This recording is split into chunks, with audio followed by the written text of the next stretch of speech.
Hello गाइजहरु सबैलाई नमस्ते। आज चाहिँ हामी चाहिँ आफ्नै यसो भान्सातिर काम गर्दै हो। यहाँ चाहिँ हाम्रो देउरानी साहब के गर्दै हो? तरकारी बनाउँदै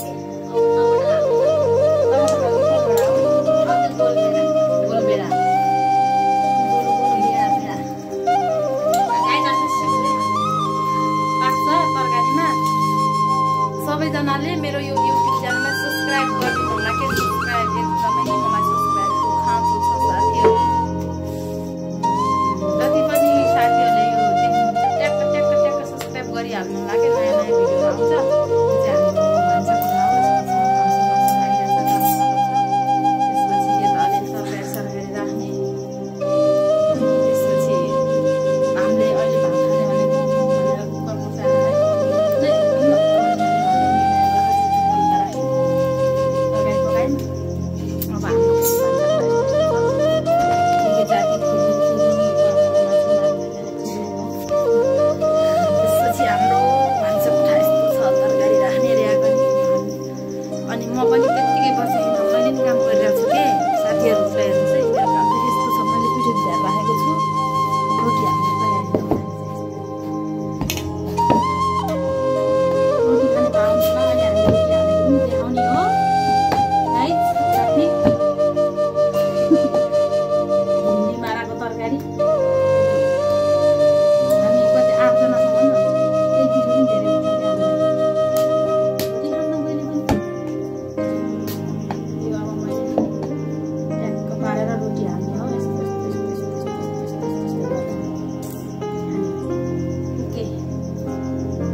के पसल फिजाको यस्तो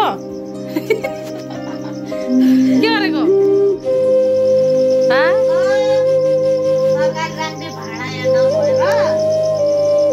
के छामेको हो कि यस्तो यो के फिजाको पसल जस्तो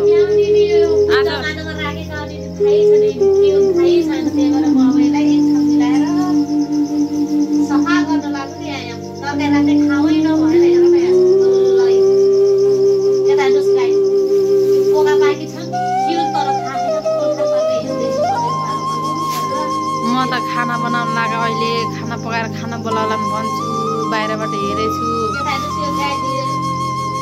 त्यो खाना पाकेला भने हेर्न आएको त के पोखाएर पाकी छाम्दै अझै। म त आजबाट हाम्रो घर पसल राख्ने सुरु गरेँ क्या भनेको। पिरो पकाउने बाख्रालाई काली बाख्रालाई तरकारी राख्ने त यता छुट्टै यहाँ रहेछ। भिन्डी सस्तो भएको मातेको के यता भिन्डी मारा यस्तै छ। चना केराउ केराउ केराउ यो त ऊ अचारमा मिसाउने केराउ। अब यो रोटी हाल्ने पालो हुँदैछ।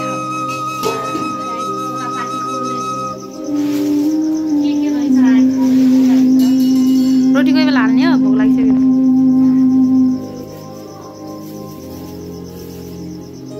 के हो त्यो फेरि यस्तो छ दालहरु मान्छेको डब्बामा हुन्छ हाम्रो चाहिँ प्लास्टिकमा हुन्छ गहतको दाल। यो के गर्ने यो दाल खानु यो ऊ हो के अरे पथरी आउनेलाई खान्छन्। कान्छालाई पथरी आउँदाखेरि लिएको हो यो। के बेला लिएको यो पहिल्यै 1 वर्ष हुन लागिसक्यो। यो त यो बिरियो होला जितो भयो। खै त म त खाएन। गहतको दाल खाए कि नै म त खाएन। हाम्रो यो तरकारी पकाउने ठाउँ ल गाइज। अब छिटो गरमै गाइज। ल त्यो पोका पाकी उता फाला के रोटी हाल्ने। अब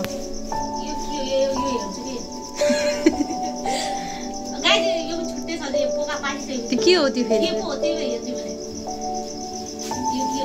तिमीले त हेरेर सक्दैनौ क्या। हाम्रो घरको पोका पाकी कहिले पनि हेरेर भ्याइन्न। के हो त्यो मान्छेको डब्बा डब्बामा हुन्छ भन्छु मैले। हाम्रो त के प्लास्टिक हुन्छ कि चिनी हो। त्यो कहिलेको चिनी रहेछ फेरि यो। चिनी सिद्धेर बिजोक थियो अस्ति नै।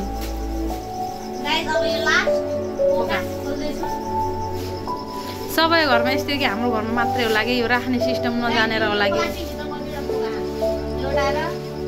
त्यो त मैले हालेको थिएँ नि त सिलाम होला तिल होला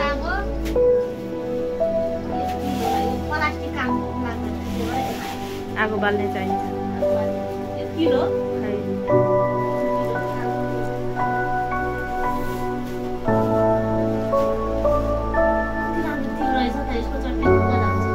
गाइस तिल तिल तिल तिल तिल तिल खाने बेला भेटिन्न यहाँ पोकामा तिल छ यस्तै राखेको चटनी हेलो हामी चाहिँ रोटी पकाउँदै कसलाई